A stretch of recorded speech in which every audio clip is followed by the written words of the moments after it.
ఒక్కసారి కొమ్మూరి గోల్డ్ కి కాల్ చేయండి. తాకట్లో ఉన్న మీ బంగారాన్ని విడిపించి మార్కెట్ ప్రైస్ కి వాళ్ళు కొనుక్కుని మిగతా డబ్బులు మీకు ఇచ్చేస్తారు. గౌరవనీయులు స్థానిక పార్లమెంట్ సభ్యులు కేంద్ర మంత్రివర్యులు పెమ్మసాని చంద్రశేఖర్ గారు, national security advisory board honourable member, government of ఆంధ్రప్రదేశ్కి ఒక అడ్వైజర్గా పెట్టుకొని టెక్నాలజీ ముందు తీసుకుపోవడానికి మనం వారి సహకారం అడిగితే చాలా బాగా సహకరిస్తున్నాడు. ఎమినెంట్ సైంటిస్ట్ అలాంటి సతీష్ రెడ్డి గారికి మనస్ఫూర్తిగా గట్టిగా అందరం అభినందించాల్సిన అవసరం ఉంది. చాలా బాగా పనిచేస్తున్నారు. ఆనరబుల్ మెంబర్ ఆఫ్ పార్లమెంట్ మన అమలాపురం హరీష్ బాలయోగ్ గారు, చైర్మన్ ఎండి కిమ్స్. ఇప్పుడే చూశారు, మీ అందరినీ బిజినెస్ పీపుల్గా తయారు చేయడానికి, ఆంటర్ప్రెన్యూర్గా తయారు చేయడానికి బ్రహ్మాండమైన ఆలోచనలు ఇచ్చారు. ఆయనే ఒక స్ఫూర్తి కూడా. ఎందుకంటే మీరందరూ గుర్తుపెట్టుకోవాల్సింది 2004 ఆ రోజు హైదరాబాద్లో సికింద్రాబాద్లో ఒక హోటల్, అది ఆ హోటల్కి చాలాసార్లు నేను వెళ్ళేవాడిని. సీఎంగా వెళ్ళా, మినిస్టర్గా వెళ్ళా, అంత మునుపంతా కూడా పార్టీలో అనేక కార్యక్రమాలు ఎవరైనా కలవాలంటే చిన్న హోటలే. అలాంటి హోటల్ని తీసుకొని అప్పట్లో కన్స్ట్రక్షన్లో ఉన్నారు కాబట్టి ఒక 100 కోట్లు వీళ్ళ ఈక్విటీ, అదే సమయంలో ఒక 200 కోట్లు అప్పు తీసుకొచ్చి 22 సంవత్సరాలే, 5-6 డికేడ్స్ కాదు, భాస్కర్ రావు గారు దాన్ని సమర్థవంతంగా నిర్వహించి ఈరోజు దాన్ని 30,000 కోట్ల రూపాయలు ఆస్తి చేశాడు. ఆ ఆస్తి చేశాడంటే ప్రజలకు సేవ చేయడమే కాకుండా ఎప్పటికప్పుడు ఇన్నోవేషన్స్తో ముందుకు పోతూ సస్టైనబిలిటీ కోసం లాభార్జన కూడా చాలా ముఖ్యం.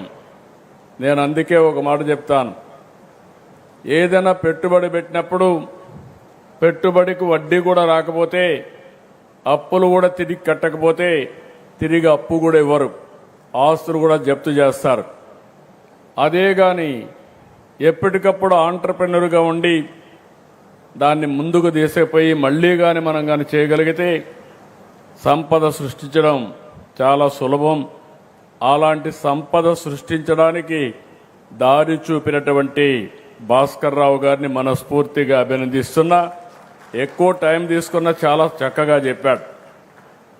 అదే మరిగా director BSCPL infrastructure limited Seenaiah గారు, collector district collector Sainath Varma గారు, ప్రత్యేకంగా కిమ్స్ ఇప్పుడు బైసర్, ఈ కుటుంబ సభ్యులందరికీ కూడా మనస్ఫూర్తిగా అభినందనలు, స్వాగతం సుస్వాగతం ఈ మీటింగ్కి. ఎందుకంటే నాకు మనసుకు దగ్గరగా ఉండే కార్యక్రమం ఇది.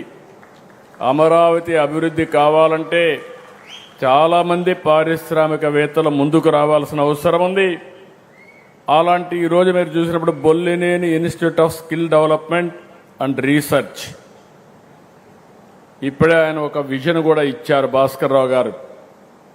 నాకు బాగా జ్ఞాపకం, హైదరాబాద్లో నేను సీఎం అయినప్పటికీ చాలా హాస్పిటల్స్ తక్కువ ఉండేటివి, 2, 3 హాస్పిటల్స్ ఉండేటివి, హోటల్స్ కూడా లేవు, ఒక కన్వెన్షన్ సెంటర్ కూడా లేదు.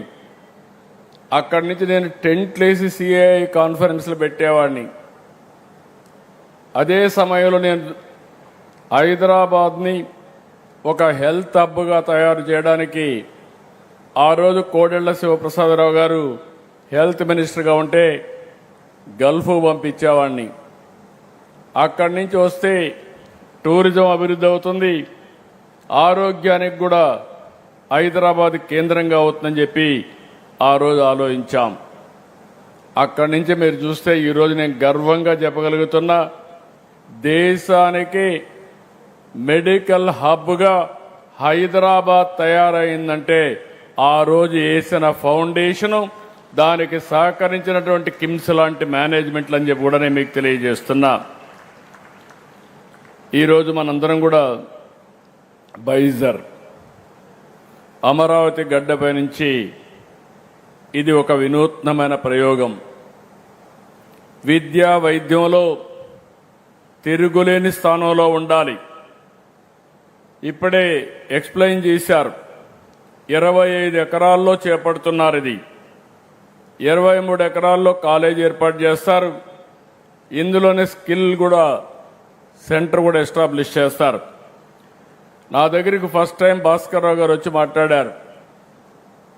నేను స్కిల్ డెవలప్మెంట్ పెడతాను, మెడికల్ కాలేజ్ పెడతాను, నాకు మీరు ల్యాండ్ ఇస్తారంటే నేను ఆయన ఆహ్వానించి డిస్కస్ చేసినప్పుడు 1,00,000 మందికి నేను స్కిల్ డెవలప్మెంట్ చేసి, మనం ఏంటంటే అందరం కూడా ఆలోచించేది ఒక హాస్పిటల్ అంటే ఓన్లీ వైద్యుల్నే చూస్తాం, డాక్టర్లనే చూస్తాం. డాక్టర్ల కంటే ముఖ్యంగా కావాల్సింది నర్సెస్ కావాలి, పారామెడికల్ స్టాఫ్ కావాలి, టెక్నీషియన్స్ కావాలి. ఒకప్పుడు మనం అందరం కూడా ఎంబీబీఎస్ అంటే ఒక్క పేషెంట్ని ట్రీట్మెంట్ చేయడం వరకే చూసాం. ఇప్పుడు టెక్నాలజీ మారిపోయింది. ఈ టెక్నాలజీ ఎంతవరకు పోయిందంటే డాక్టర్ కూడా ఏఐ నేర్చుకుంటే తప్ప, ఐటీ నేర్చుకుంటే తప్ప ప్రగతి సాధించలేని పరిస్థితికి వస్తున్నారంటే అది టెక్నాలజీకి ఉండే మహత్యం అని చెప్పి కూడా నేను మీకు తెలియజేస్తున్నా. రెండో విషయం కూడా ఇక్కడ నేను చూశాను, పిల్లలందరినీ ఎంత ఉత్సాహంగా ఉన్నారంటే, మీ ఉత్సాహం చూస్తా ఉంటే నా విజన్ తప్పకుండా సాధిస్తానని నమ్మకం నాకు వస్తూ ఉంది.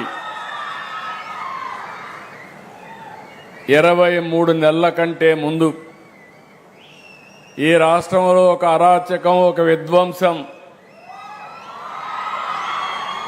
నా జీవితంలో అలాంటి పాలన ఎప్పుడూ నేను చూడలేదు, చూస్తాను కూడా అనుకోను. 50 సంవత్సరాలు సుదీర్ఘ రాజకీయ చరిత్ర. అలాంటివి మీరు చూసినప్పుడు నేనే ఎప్పటికప్పుడు నేర్చుకుంటానే ఉంటాను. అనునిత్యం నేను నిత్య విద్యార్థిని.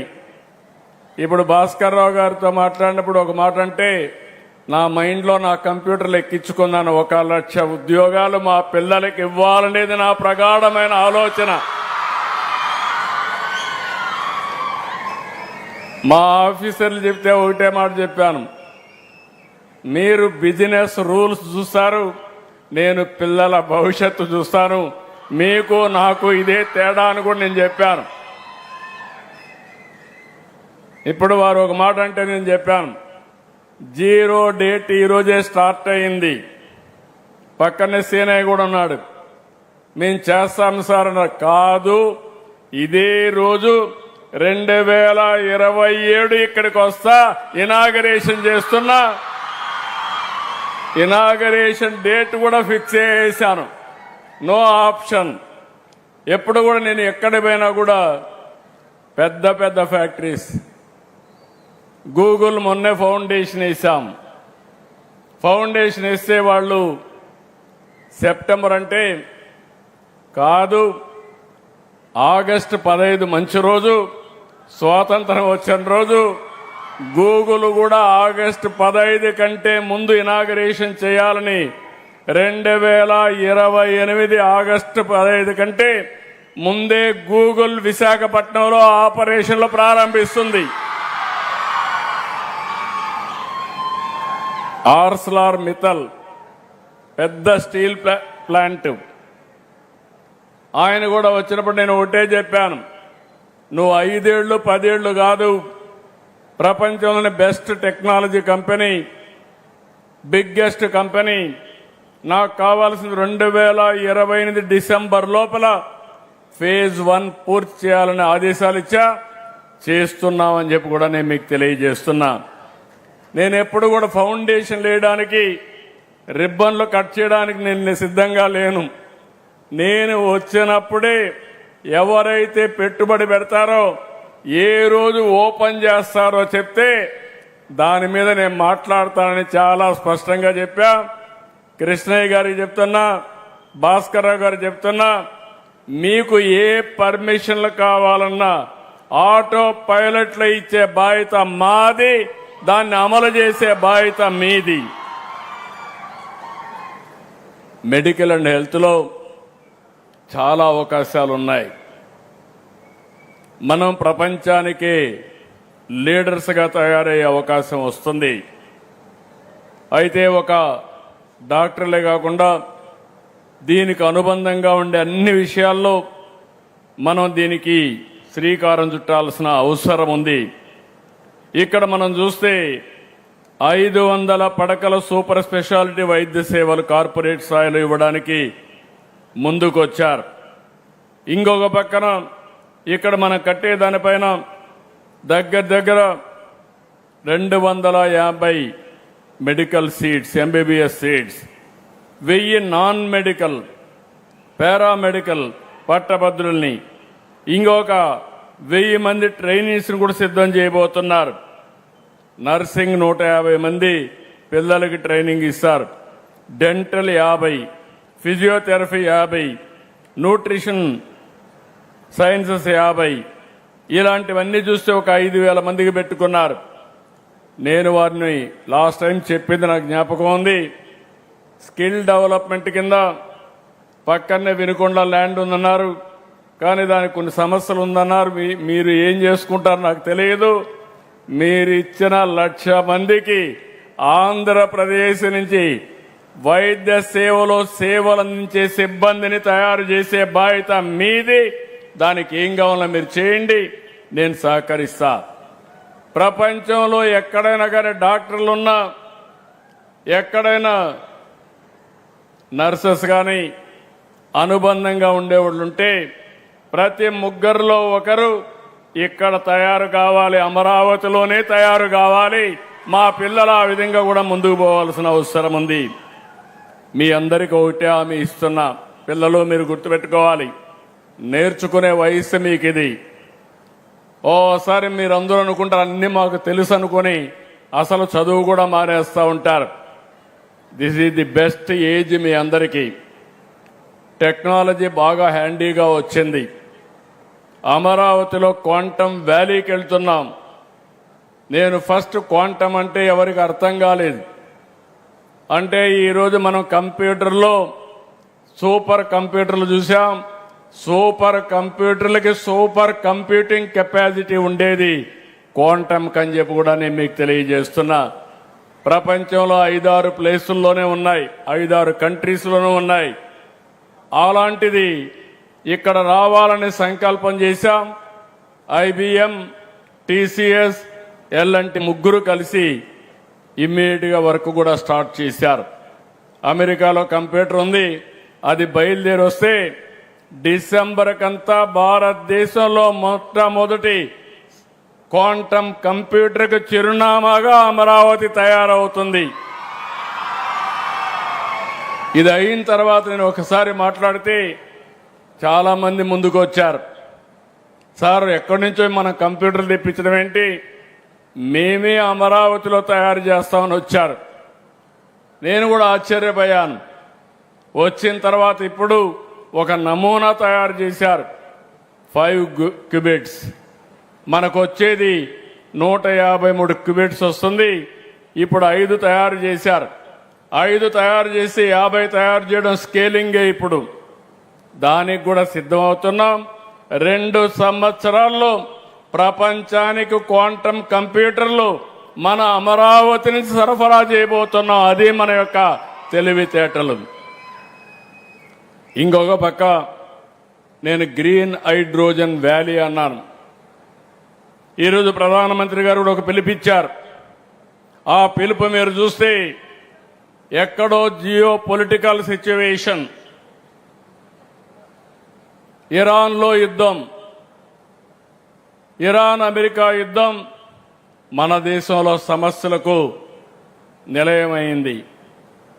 వచ్చే గ్యాస్ వచ్చే పరిస్థితి లేదు, పెట్రోల్ సరఫరా లేదు, రేట్లు పెరుగుతున్నాయి, ఆర్థిక వ్యవస్థ అతలాకుతలం అయ్యే పరిస్థితి వచ్చింది. ఇప్పుడు మనందరం కూడా ఆలోచించుకోవాల్సింది ఇలాంటి జియో పొలిటికల్ సిచ్యువేషన్స్ రాబోయే రోజుల్లో ఇంకా ఎక్కువ వస్తాయి. అయితే విదేశాలపైన ఆధారపడకుండా మనం సెల్ఫ్ రిలయన్స్ సాధించాల్సిన అవసరం ఉంది. దీనికోసం ప్రతి ఒక్క ఇల్లు కరెంట్ ఉత్పత్తి చేసుకోవాలి, ప్రతి ఒక్క పొలం కరెంట్ ఉత్పత్తి చేసుకోవాలి. ఒకప్పుడు సోలార్ అంటే ఎవరికి అర్థమయ్యేది కాదు.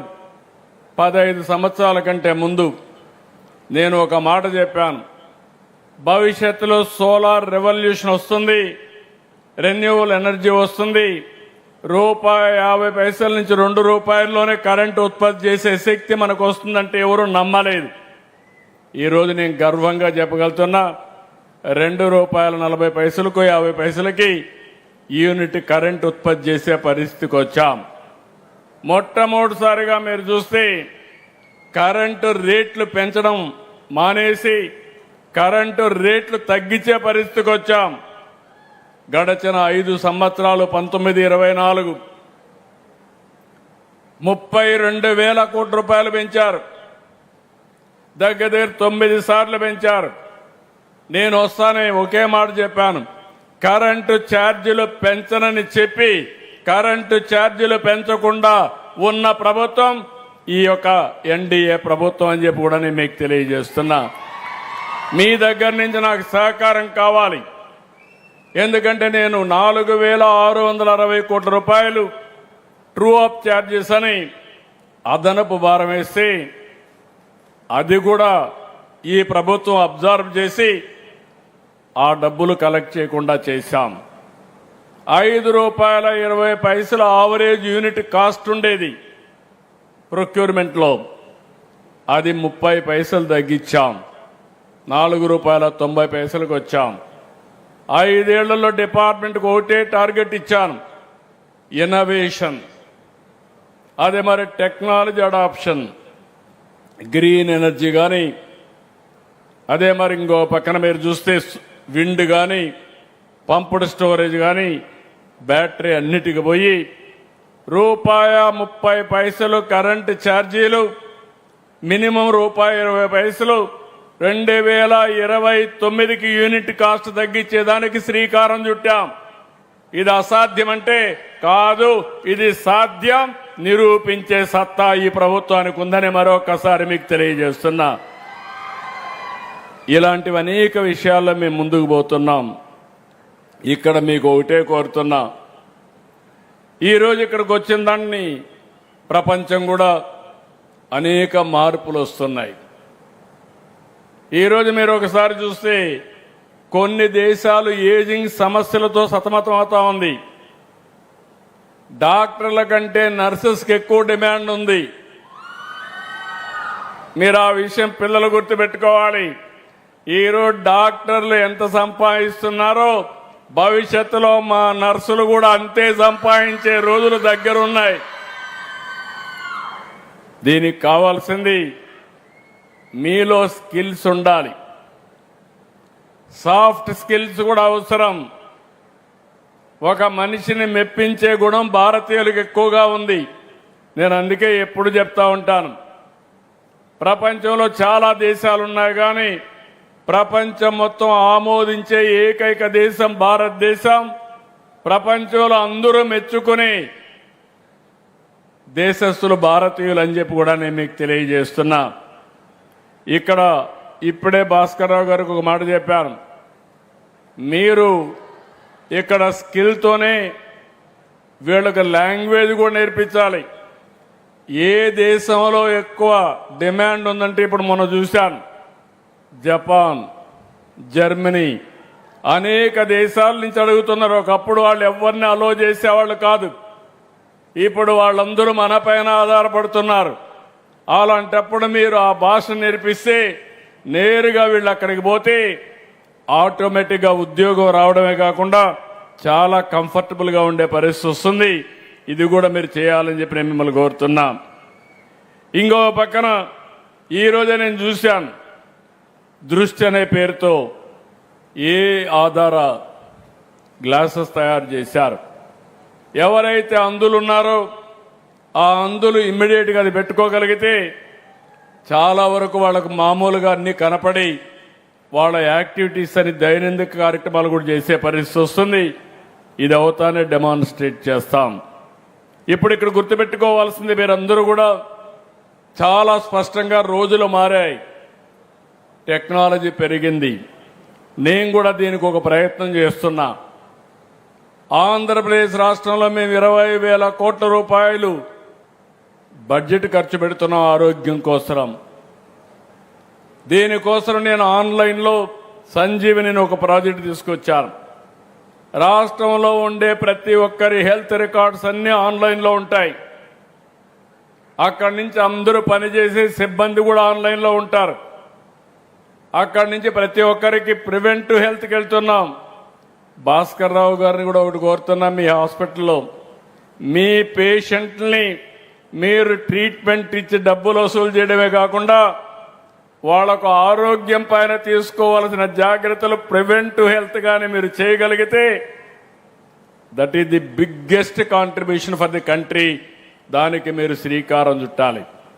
మనందరి ఆరోగ్యం మీరు చూస్తే మనం తినే తిండి, ఇక్కడ ఈ మీటింగ్లో చెప్పాలి కూడా చెప్తున్నా, ఎప్పుడు బాబా రామ్దేవ్ చెప్తా ఉంటాడు, మనిషికి ఆవరేజ్ జీవితం 120 సంవత్సరాలు. కానీ మనందరం ఏం చేస్తున్నామంటే 120 సంవత్సరాల్లో తినవలసిన తిండి 40 ఏళ్ళు తినేస్తున్నాం. దానివల్ల అనారోగ్య సమస్యలు వస్తున్నాయి. రెండోది, ఒకప్పుడు మనం శారీరక కష్టాలు చేసేవాళ్ళం, ఆరోగ్యం చాలా బాగుండేది. ఊర్లలో మనం చూస్తే వ్యవసాయ పనులు, ఇంటి పనులు అన్నీ చేసుకునేవాళ్ళం. ఇప్పుడు పని చేయడం మానేశాం. పని చేస్తే మానేయడం ఓకే, కానీ కనీసం నడవడం కూడా మానేశాం. దీంతో అనారోగ్య సమస్యలు వస్తున్నాయి. మనిషికి కావాల్సింది లిమిటెడ్గా పౌష్టికాహారం కావాలి. రెండోది, ఇంకొక పక్క కూడా నేను చూస్తే అది కూడా నేను ఇప్పుడు ఒక ఎక్సర్సైజ్ చేస్తాను ప్రధానమంత్రి గారు చెప్పిన తర్వాత. ముందుగానే ఒకప్పుడు మనం అందరం కావాల్సిన తిండి మనమే పండించుకునేవాళ్ళం. అందులో ఎరువులు వేసేవాళ్ళం కాదు, యూరియా అవన్నీ వేసేవాళ్ళం కాదు, క్రిమి సంహారక మందులు కొట్టేవాళ్ళం కాదు. ఇప్పుడు మనం తినే తిండి యూరియా, ఫుల్గా యూరియా వేసి బంపర్ క్రాప్ పండించి కడాన మనం యూరియా తినే పరిస్థితికి వచ్చాం. దీనివల్ల క్యాన్సర్ విపరీతంగా వచ్చే పరిస్థితి వస్తూ ఉంది. అందుకే నేను నేచురల్ ఫార్మింగ్కి వెళ్తున్నాను. ఇలాంటి వినూత్నమైన కార్యక్రమాలు చేసినప్పుడు ఈ సంజీవిని ప్రాజెక్టులో నా ఆలోచన ఒకటే, అందరి ఆరోగ్యాన్ని కాపాడే బాధ్యత ఈ ప్రభుత్వం తీసుకుంటాం.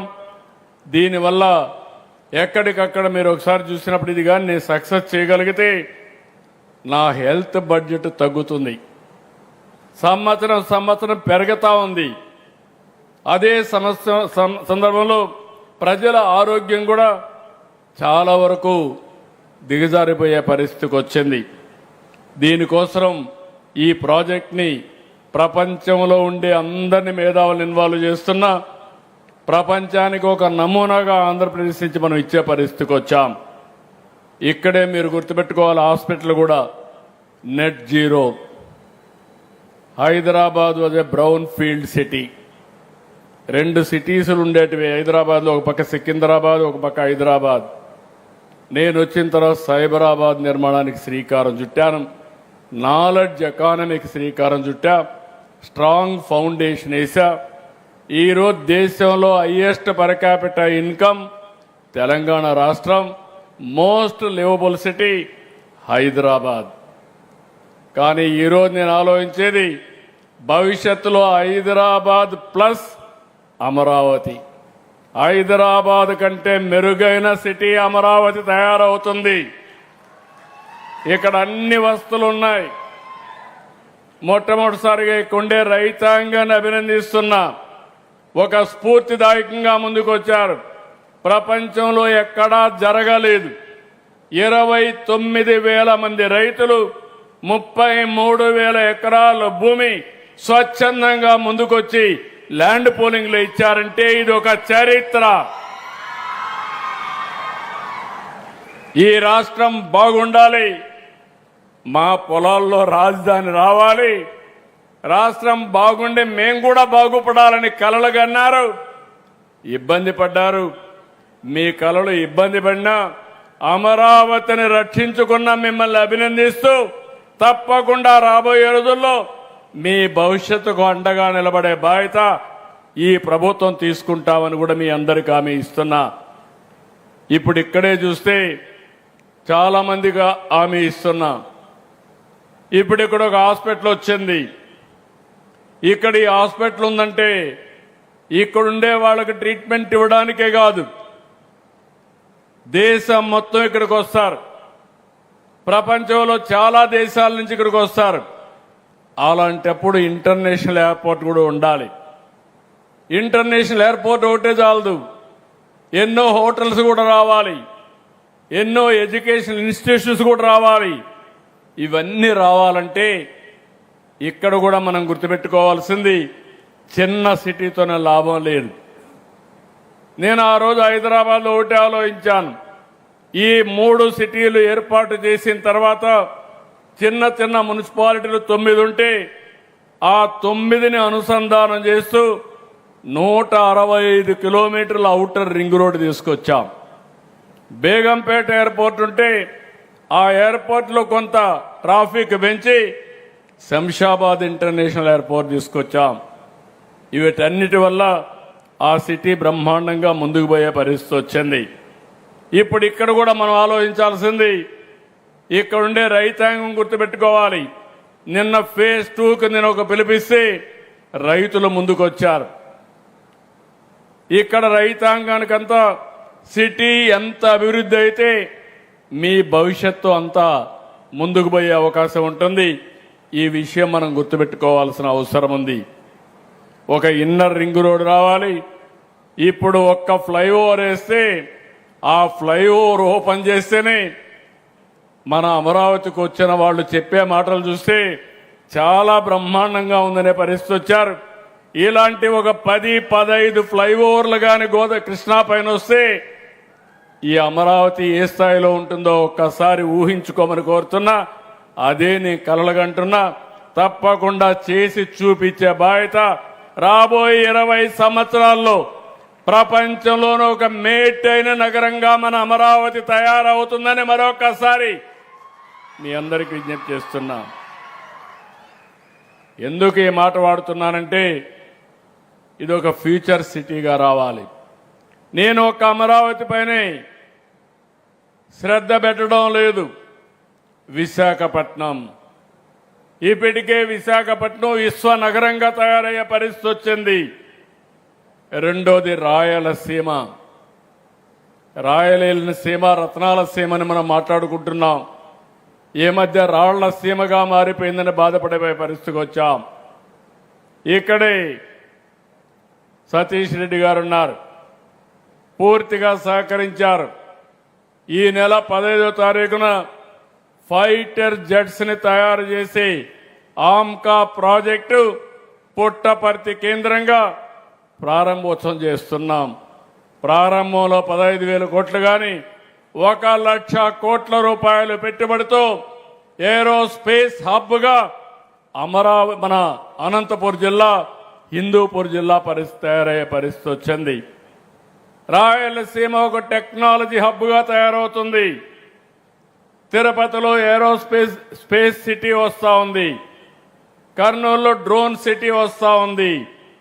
తిరుపతి, కొప్పర్తి ఎలక్ట్రానిక్ సిటీస్ గా తయారైనాయి. శ్రీ సిటీ మరొక పెద్ద ఇండస్ట్రియల్ హబ్ గా తయారైంది. బెంగళూరు పక్కనుంది కాబట్టి హిందూపూరు, అనంతపురం ప్రాంతంలో బ్రహ్మాండమైన ఇండస్ట్రీస్ వస్తున్నాయి. ఇలాంటివన్నీ కూడా నేను ఒక విజన్ ఇచ్చాను. నేను ఒకటే చెప్తున్నా, ఇక్కడ ఉండే వాళ్ళందరికీ, రాష్ట్రంలో ఉండే 5 కోట్ల మందికి ఒకప్పుడు శారీరకంగా కష్టపడేవాళ్ళం. ఇప్పుడు తెలివితేటలతో ముందుకు పోవాల్సిన సమయం ఆసన్నమైంది. టెక్నాలజీ హ్యాండీగా తయారైంది. ఒకప్పుడు నాకు కూడా హైదరాబాద్లో బిగినింగ్లో మీరు చూస్తే 95లో ఫైల్ ఎక్కడుందో తెలియదు. నేను ఆఫీసులకు పోయి ఆకస్మిక తనిఖీలు పెట్టి ఫైల్ డిస్పోజల్ కోసం ఒక వారాలు పెట్టి అవన్నీ చేసేవాడిని. ఇప్పుడు ఏ ఆఫీసర్ ఎన్ని గంటల్లో ఫైల్ డిస్పోజ్ చేస్తున్నాడో ముఖ్యమంత్రిగా నేను కూర్చొని నా కంప్యూటర్లో చూసుకునే పరిస్థితికి వచ్చా. మొన్న కలెక్టర్స్ కాన్ఫరెన్స్లో ఆఫీసర్లు ఎన్ని గంటల్లో ఫైల్స్ అని డిస్పోజ్ చేస్తున్నారో చెప్పాను. ఆవరేజ్న 2 రోజుల్లో చేస్తున్నామంటే కాదు, ఆవరేజ్న 24 అవర్స్ రావాలి. రొటీన్ ఫైల్స్ ఆటోమేటిక్గా అయిపోవాలి. ఒకవేళ చదివి చేయాల్సి వచ్చినా 1 డే 2 డేస్లో మీరు చేస్తే క్విక్ డిస్పోజల్ వస్తుందని చెప్పి పెట్టాం. ఈరోజు మీరు అందరూ చూస్తున్నారు, నేను పాజిటివ్ పబ్లిక్ పర్సెప్షన్ కోసం టెక్నాలజీని ఉపయోగిస్తున్నాం. ఎక్కడికక్కడ పెన్షన్ ఇస్తే ఎక్కడిచ్చారో చూస్తున్నాం. ఆటోమేటిక్గా ఆడిటింగ్ అయిపోతుంది. ఇచ్చిన తర్వాత మళ్ళీ నేను IVRS పంపిస్తున్నా. మా ఆఫీసర్ ఏమైనా డబ్బులు అడిగాడా, దురుసుగా మాట్లాడా, లేకపోతే నిర్లక్ష్యంగా ప్రవర్తించాడా అని. దానివల్ల మీరు చూస్తే 1000 సర్వీసులు ఆన్లైన్లో పెట్టాను. అదే సమయంలో ప్రతి ఒక్కరికి నేర్పిస్తున్నాం. రెండో పక్కన మీరు ఒకసారి చూస్తే ప్రతి ఒక్క సర్వీస్ని ప్రజాభిప్రాయం తీసుకుంటున్నాం. డబ్బులు ఆన్లైన్లో ఇచ్చిన, కైండ్ రూపేణ ఇచ్చిన, సేవలు అందించిన, ఇవన్నీ కూడా అడుగుతున్నాం. ఒకప్పుడు మనం అందరం కూడా ఊహించుకునేవాళ్ళం. అమెరికాలో ఏం జరుగుతుందో మనకు తెలిసే పరిస్థితి కాదు. ఇప్పుడు అమెరికాలో ఏం జరుగుతుందో మనం చూడడమే కాకుండా రియల్ టైంలో నేర్చుకోవడమే కాకుండా అమెరికా కంటే మనం తక్కువ కాదనే భావన ఈరోజు మనకు వచ్చింది. అమెరికాలో ఉండే టెక్నాలజీస్ వాళ్ళకున్నాయి, మనకుండే టెక్నాలజీస్ మనకున్నాయి. నేను అందుకే మీ అందరినీ కోరుతున్నా, విశాఖపట్నం, అమరావతి, తిరుపతి హబ్బులుగా ప్రపంచంలో ఉండే టెక్నాలజీస్ అన్నీ ఇక్కడికి వస్తాయి. అక్కడి నుంచి ఫర్దర్గా ముందుకు పోయే బాధ్యత ఇక్కడుండే ప్రజలది, యువతదని చెప్పి కూడా నేను మీకు తెలియజేసుకుంటున్నా. కాబట్టి నేను ఈరోజు చూసినప్పుడు నాకు ఒక ఆనందం. ఇక్కడ మీరు చూస్తే 50 లక్షల స్క్వేర్ అడుగుల్లో ఈరోజు వాళ్ళు అనుకున్న ప్లాన్ చేయబోతున్నారు. ఫస్ట్ ఫేజ్ ఈరోజు మనం ఏదైతే వచ్చామో ఇదే సమయంలో 13 మే మళ్ళీ ఇనాగరేషన్కి వస్తున్నా. డేట్ కూడా డిక్లేర్ చేశా. మీకు ఏ ప్రాబ్లం ఉన్నా ఈ రోజే క్లియర్ చేసే బాధ్యత నాది. మీకు ఒక ఎస్కార్ట్ ఆఫీసర్ కూడా ఇస్తా. మీరు ఆయనకి రిపోర్ట్ చేయండి. రిపోర్ట్ చేసిన తర్వాత అన్ని క్లియరెన్స్ మీకు వస్తాయి. కానీ డెలివరీ చేయకపోతే మాత్రం భాస్కర్ రావు గారు, కొబ్బరికాయ చాలా బాగా పగిలింది, శుభ సూచికం. I'm very happy. కానీ దానిని నిజం చేయాలంటే మీ చేతుల్లో ఉంది. మళ్ళీ మీరు కానీ చేయకపోతే ఇదే మీటింగ్లో వచ్చి భాస్కర్ రావుకి చెప్పా, చేస్తా అన్నాడు, చేయలేకపోయాడని మీ మార్కెట్ క్యాప్ కూడా దెబ్బతింటుంది. కాబట్టి డెఫినెట్గా నాకు ఒక నమ్మకం ఉంది. చాలా యాక్టివ్గా పనిచేస్తున్నాడు, చాలా ఫాస్ట్గా క్రియేటివ్ ఐడియాస్ పెట్టాడు. ఆయన చెప్పింది నేను అనేది కాకుండా మనము అనే స్ఫూర్తిని కిమ్స్ తీసుకొచ్చారు. దీనికి మనస్ఫూర్తిగా అభినందిస్తున్న వండర్ఫుల్ కాన్సెప్ట్. ఎంప్లాయీస్ కూడా షేర్స్ కలిగించిన వ్యవస్థ కిమ్స్ ఇది. ప్రతి ఒక్కరు కూడా పనిచేస్తారు. వాళ్ళకు కూడా అనుబంధం ఎస్టాబ్లిష్ కావాలంటే వాళ్ళకు కూడా సాఫ్ట్ షేర్స్ కానీ ఇవ్వగలిగితే వాళ్ళకు కూడా ఆదాయం వస్తుంది. అలాంటి నూతనమైన సాంప్రదాయాన్ని పెట్టాడు. సంపద సృష్టించడం ఎంత ముఖ్యమో ఆ సంపదని ఏ విధంగా అక్కడ పనిచేసిన వాళ్ళకి షేర్ చేయడం కూడా అదే ముఖ్యం. అలాంటి డాక్టర్స్కే కాకుండా కింది స్టాఫ్ కూడా ఇచ్చే సాంప్రదాయానికి శ్రీకారం చుట్టారు. నేను కూడా ఒకటి ఆలోచించాను. ఈరోజు P4 అనే కార్యక్రమం తీసుకొచ్చాను. నేను సుదీర్ఘ రాజకీయ జీవితం నేను చూశాను. పబ్లిక్ ప్రైవేట్ పార్ట్నర్షిప్ వల్ల సంపద సృష్టిస్తున్నాం. దానికి భాస్కర్ రావు గారు ఒక ఎగ్జాంపుల్. గవర్నమెంట్ కొన్ని ఇన్సెంటివ్స్ ఇస్తుంది, ఆయన హాస్పిటల్స్ పెడుతున్నారు, దీనికి గవర్నమెంట్ రెగ్యులేట్ చేస్తుంది. కానీ ఆయన సంపద సృష్టిస్తున్నాడు, తీసుకున్న అప్పులు కూడా కడుతున్నాడు, అదే సమయంలో ఆదాయం కూడా సంపాదిస్తున్నాడు. కానీ సమాజంలో ఆర్థిక అసమానతలు పెరుగుతున్నాయి. అందుకే వినూత్నమైన కార్యక్రమం P4 తీసుకొచ్చాను, పబ్లిక్ ప్రైవేట్ పీపుల్స్ పార్ట్నర్షిప్. ఇంకొక P యాడ్ చేశాను, MBK అని పేరు పెట్టాను, మార్గదర్శి బంగారు కుటుంబం. పైనుండే 10 మంది, కింద నుండే 20 మందికి హ్యాండ్ హోల్డింగ్ ఇవ్వాలి. ఈరోజు భాస్కర్ రావు గారి కుటుంబం కాంట్రాక్ట్కి వచ్చారు, అక్కడి నుంచి డైవర్సిఫికేషన్కి వచ్చారు, హోటల్ పెట్టారు, ఆ పని చేసుకుంటూ కూడా 22 ఏళ్లలో వాళ్ళ తెలివితేటలు ఉపయోగపడ్డాయి, మేనేజ్మెంట్ ఉపయోగపడింది, కలిసి వచ్చింది. 30,000 కోట్ల రూపాయలు సంపద సృష్టించుకోగలిగారు. పేదవాడు పేదవాడిగానే ఉన్నాడు. ఎవరి వల్ల పైకి వచ్చారంటే ఆ పేదవాళ్ళ వల్ల. మనం అందరం కూడా, నేను కూడా ఒక చిన్న కుటుంబంలోనే పుట్టా, ఒక మధ్యతరగతి కుటుంబం.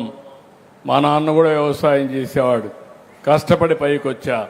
ఈరోజు ప్రపంచం అంతా నేను బిజినెస్ మేనేజ్మెంట్ స్కూల్స్లో లెక్చర్స్ ఇచ్చే పరిస్థితికి వచ్చాను. మొన్నే నాకు రిఫార్మర్ ఆఫ్ ది ఇయర్ కింద అవార్డు కూడా ఇచ్చే పరిస్థితికి వచ్చారు.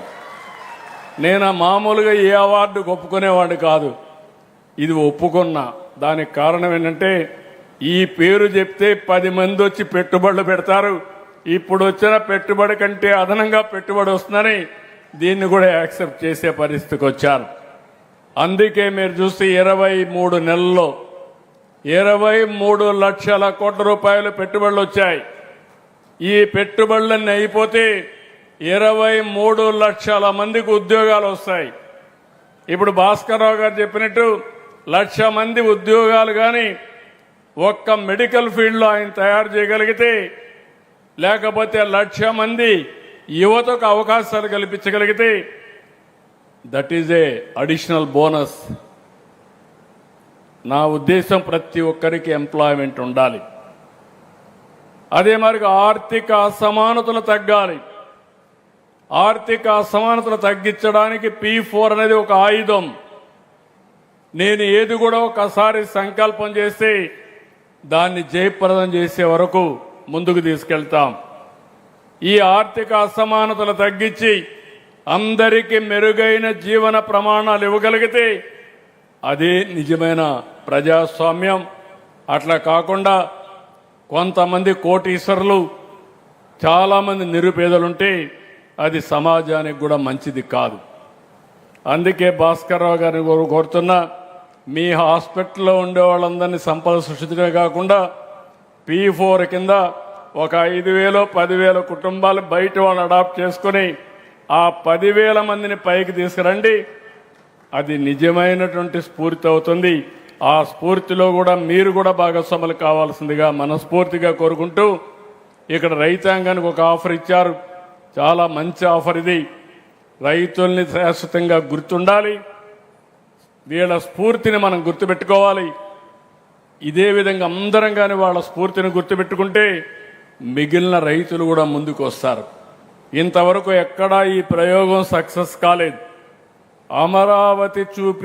అమరావతి రైతాంగం చూపించిన స్ఫూర్తి ఒక భారతదేశానికే కాదు ప్రపంచానికి ఒక ఆదర్శం కావాలనేది నా ఆలోచన. నేను ఎప్పుడు కూడా మీరు గుర్తుపెట్టుకోవాల్సింది, భూమి అనేది ఒక సెంటిమెంట్.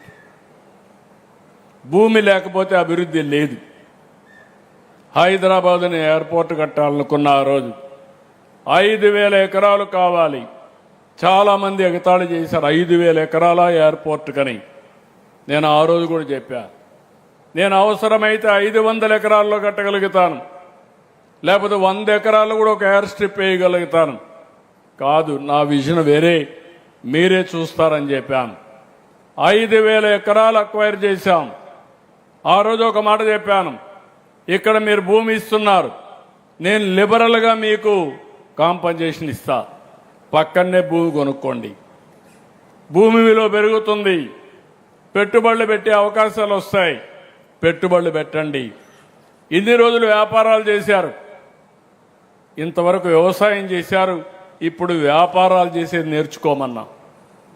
ఆ విధంగా నేర్చుకున్న వాళ్ళు ఈరోజు హైదరాబాద్లో తిరుగులేని ఆర్థిక వ్యవస్థలో ముందుకు పోయే పరిస్థితికి వచ్చారు. నేను ఇక్కడ కూడా అమరావతిని ఈరోజు చూసే అమరావతి కాదు. ఒక రోడ్డు వస్తేనే ఓపెనింగ్ మీరు చూస్తున్నారు, ఎంత ఇంపాక్ట్ వస్తుందో. రాబోయే 10-20 సంవత్సరాల్లో అమరావతి ప్రపంచానికి ఒక స్ఫూర్తిదాయకమైన నగరంగా తయారవుతుంది.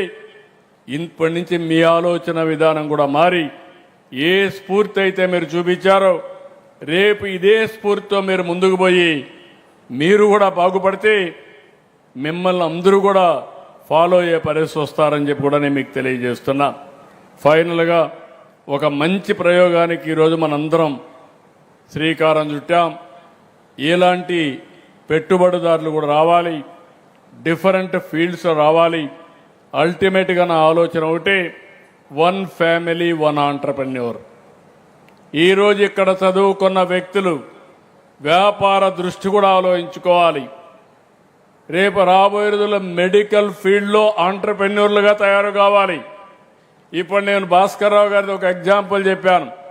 పక్కనే పెమ్మసాని ఉన్నారు, 21-22 ప్రారంభించాడు. డాక్టర్గా అమెరికాకి వెళ్ళాడు. అమెరికాలో డాక్టర్ ఉద్యోగం చేశాడు ఒక 20 ఏళ్ళు. అక్కడి నుంచి నెక్స్ట్ ఏం చేస్తే బాగుంటుందంటే ఆన్లైన్ మెడికల్ ఎక్స్టెన్షన్ కానీ నాలెడ్జ్కి వెళ్ళాడు. నాలెడ్జ్కి వెళ్తే $1 బిలియన్ సంపాదించగలిగాడు. అక్కడి నుంచి నేరుగా రాజకీయానికి వచ్చాడు. నేను ఆయనకి ఎప్పుడూ చెప్తా ఉంటాను, నువ్వు సంపాదించడంలో సక్సెస్ఫుల్ అయ్యావు, ఇక్కడ సంపద సృష్టించి గుంటూరు పార్లమెంట్ని ఒక మంచి పార్లమెంటుగా, రిచెస్ట్ పార్లమెంటుగా తయారు చేసే బాధ్యత మీదని ఆయనకి ఎన్నోసార్లు చెప్పాను. అమరావతి రాజధాని చుట్టుపక్కల మీరు చూస్తే గుంటూరు ఒక కార్పొరేషన్, మంగళగిరి ఒక కార్పొరేషన్, ఆ పక్క తెనాలి, ఈ పక్క వచ్చే కొందికి అమరావతి, ఇది ఒక కార్పొరేషన్. ఈ 4 కానీ అభివృద్ధి చేసి గ్యాప్లన్నీ ఫిలప్ చేయగలిగితే ఈ యొక్క గుంటూరు జిల్లా వన్ ఆఫ్ ది బెస్ట్ డిస్ట్రిక్ట్గా తయారవుతుంది. ఇప్పటికే ఇన్నర్ రింగ్ రోడ్ ఆలోచిస్తున్నాం, ఔటర్ రింగ్ రోడ్ వస్తుంది. 190 కిలోమీటర్స్ ఔటర్ రింగ్ రోడ్ ఉండే ఏకైక నగరం భారతదేశంలో అమరావతి తయారవుతుందని చెప్పి కూడా నేను మీకు తెలియజేస్తున్నా. ఇలాంటి కాన్సెప్ట్స్తో మనం ముందుకు పోతున్నాం. ఏదైనా మరొక్కసారి మిమ్మల్ని అందరినీ యూత్ను కోరేది, జరిగే డెవలప్మెంట్స్ ఆలోచించండి. తాత్కాలికంగా వచ్చే ఇబ్బందులు కూడా మనం అధిగమించాలి. ఈరోజు జియో పొలిటికల్ సిచ్యువేషన్ వల్ల, ఈ యుద్ధం వల్ల మనం కొన్ని నిర్ణయాలు కూడా చేయాలి. వేరే దేశాలపైన ఆధారపడకుండా నేను కూడా ఈ దేశం కోసం పనిచేయాలి, నేను కూడా ఆలోచించాలనే ఆలోచన మీ అందరికీ రావాలి. చాలామంది ఏం ఆలోచిస్తున్నారంటే, ఓకే పెట్రోల్ ప్రాబ్లం ఉంది, అది మీ సమస్య, డీజిల్ ప్రాబ్లం ఉంది, మీరేం చేస్తారో మీరు చేసుకోండి. అది కరెక్ట్ అయింది కాదు. దేశం ముఖ్యం, బాధ్యత ముఖ్యం. అందుకే ప్రధానమంత్రి గారు ఇచ్చిన పిలుపుని నేను మొన్నే చెప్పాను. 7-8 ప్రిన్సిపల్స్ మనం గుర్తుపెట్టుకోవాలి. నేను ఇప్పుడు చెప్పడం కాదు. వర్క్ ఫ్రమ్ హోమ్ అనేది ఇట్ ఈజ్ ఎ రియాలిటీ. భవిష్యత్తులో కూడా వర్క్ ఫ్రమ్ హోమ్ వస్తుంది. ఇంట్లో కూర్చొని ప్రపంచం మొత్తం పనిచేసే శక్తి వస్తుంది. డబ్బులు సంపాదించే అవకాశాలు వస్తాయి. గవర్నమెంట్లో కూడా ఇది చేస్తాం. దుబారా ఖర్చు తగ్గించాలి. చాలామంది ఒక కాన్వాయ్, ఒక ప్యాషన్ అయిపోయింది. 10 వెహికల్స్ వెనకాల ఫాలో కావడం, సెక్యూరిటీ మీనింగ్ఫుల్గా ఉండాలి, అలాంటివన్నీ తగ్గించాలి. ఇంకో పక్క ఫెర్టిలైజర్ వేయడం ఒక అవగాహన లేనితనం అవుతుంది. ఈరోజు టెక్నాలజీ వచ్చింది, సెటిలైట్స్ వచ్చేసాయి. మీ పొలంలో ఎంత ఈల్డ్ వస్తుందో ప్రిడిక్ట్ చేస్తుంది. మీ పొలం ఎంత భూసారవంతంగా ఉందో ఈ ఇల్లు అది కూడా ప్రిడిక్ట్ చేస్తుంది. ఏ పంటకు ఎలాంటి మైక్రో న్యూట్రియంట్స్ వేయాలని చెప్పే పరిస్థితి వస్తూ ఉంది. అంటే ఇవన్నీ వచ్చినప్పుడు మనం ఫెర్టిలైజర్స్ వేయాల్సిన పని లేదు. యూరియా కన్జంప్షన్ తగ్గాలి. ఇంకో పక్క ఎన్నోసార్లు చెప్పాను, ప్రతి ఇంటి పైన సోలార్ పెట్టుకోండి. కరెంటు ఛార్జీలు కట్టే పరిస్థితి లేదు. పేదవాళ్ళందరికీ ఉచితంగా పెట్టిస్తాం. ప్రస్తుతం అయితే అందరికి కూడా 2 కిలోవాట్స్ వరకు 60,000 ఇస్తున్నాం. 3 కిలోవాట్స్ ఉంటే 78,000 ఇస్తున్నాం. ఎస్సీలకు ఎస్టీలకు ఉచితంగా ఇస్తున్నాం. బీసీలకి 20,000 అదనంగా ఇస్తున్నాం. మీరు ఇది పెట్టుకోగలిగితే శాశ్వతంగా కరెంటు ఛార్జీలు కట్టే పరిస్థితి లేదు. రైతులున్నారు, 22 లక్షల మంది రైతులు. మీ దగ్గర పొలంలోనే పంప్ సెట్ దగ్గర సోలార్ మేమే పెట్టిస్తాం, మీరు వాడుకోండి. ఆ కరెంటును మీరు అవసరమైతే మీ ఇంటికి కూడా వాడుకోండి. ఉండే లైన్స్ మీద ఇంటి దగ్గర మీ కార్లకి, ట్రాక్టర్లకి, సైకిళ్ళకి, స్కూటర్లకి ఛార్జ్ చేయండి. ట్రాన్స్పోర్టేషన్ కూడా ఫ్రీ అయిపోతుంది.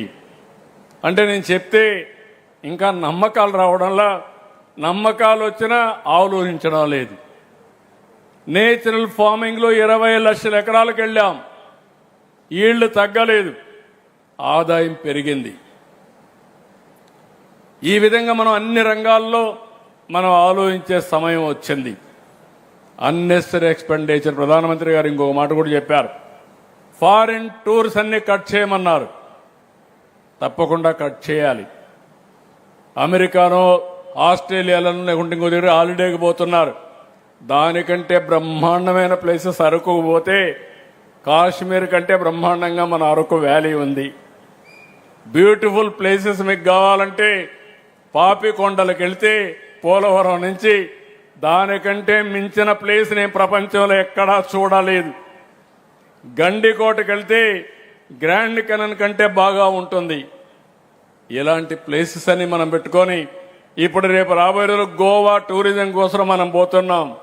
గోవాని మించిన టూరిజం సూర్యలంక వస్తా ఉంది. ప్రపంచానికే నెంబర్ 1గా సూర్యలంక తయారవుతుంది. దాన్ని తయారు చేస్తున్నాం. ఇలాంటివన్నీ కూడా మనం కూడా గుర్తుపెట్టుకోవాల్సింది. మన ఆలోచన విధానంలో మార్పు రావాలి. అవకాశాలని అందిపుచ్చుకోవాలి. ఈరోజు ప్రధానమంత్రి గారు ఒక కాల్ ఇచ్చారంటే మీలో కూడా అలాంటి ఆలోచన ఏ విధంగా సహకరించాలి, నా దేశం నా బాధ్యత, నేను కూడా ఒక బాధ్యత కలిగిన పౌరుడిగా ఆలోచిస్తే దానికి పరిష్కార మార్గాలు ఈజీ అవుతాయని చెప్పి కూడా నేను మీకు తెలియజేస్తున్నా. ఫైనల్గా రేపు ఎల్లుండ మేము కూడా ఒక అనౌన్స్మెంట్ ఇస్తాం. రాష్ట్రంలో ఈ యుద్ధం వల్ల జరిగే చర్యల వల్ల నివారణ కార్యక్రమాలు ఏమేం చేయాలనో అవన్నిటి కూడా బంగారు కొనడం కూడా మానమన్నారు. మీరు కూడా ఆలోచించాలి. నేను ఇంకొక స్టెప్ ముందుకు పోతున్నా. కర్నూలులో బంగారు తయారు చేసే గని మన దగ్గరనే వచ్చింది. దేశంలో ఉత్పత్తి చేసే బంగారంలో 50-60% మన రాష్ట్రంలో తయారు చేసే పరిస్థితి. దాన్ని నెక్స్ట్ మంత్ ఇనాగరేషన్ కూడా చేస్తున్నాం. అంటే బంగారం అంతా కూడా ఇంపోర్ట్ చేస్తే ఫారిన్ ఎక్స్చేంజ్ పోతుంది. మన దగ్గరనే బంగారు ఉత్పత్తి చేసుకుంటే ఆ సమస్య కూడా ఉండదు. ఇలాంటి సెల్ఫ్ రిలయన్స్తో మనం ముందుకు పోవాల్సిన అవసరం ఉంది. దీనికి అందరూ సహకరించవలసిందిగా మరొక్కసారి కోరుకుంటూ, Bollineni institute of skill education research బైజర్ ఇది ఒక వన్ ఆఫ్ ది మోస్ట్ ఇంపార్టెంట్గా తయారు కావాలి. మీరు సంవత్సరం 1,00,000 మందికి 4-5 సంవత్సరాల్లో ప్రొడ్యూస్ చేసిన తర్వాత మీకు సత్కారం చేస్తా. అప్పుడు నేను రికగ్నైజ్ చేస్తా. అది చేయాలని మనస్ఫూర్తిగా ఆకాంక్షిస్తూ మీరందరూ కూడా గట్టిగా అభినందిస్తూ ఈ సంస్థ జయప్రదం కావాలని కోరుకుంటూ అందరికీ నమస్కారాలు. జై హింద్, జై జన్మభూమి.